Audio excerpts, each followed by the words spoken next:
Hello, my name is James Baltasar. I'm from Borito, and my community a house a beautiful house world called the Giants of Borito.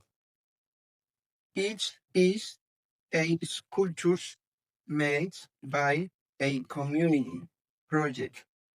I found a similar artworks and couple arts and Asian cultures. It is called his David Ian was written by Miguel Ángel en 1504.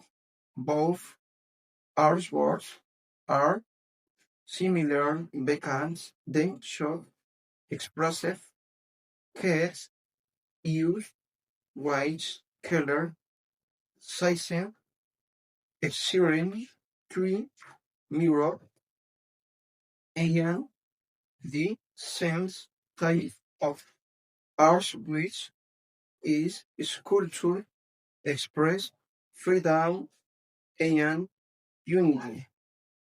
I think these artworks are important because the concepts local and global culture.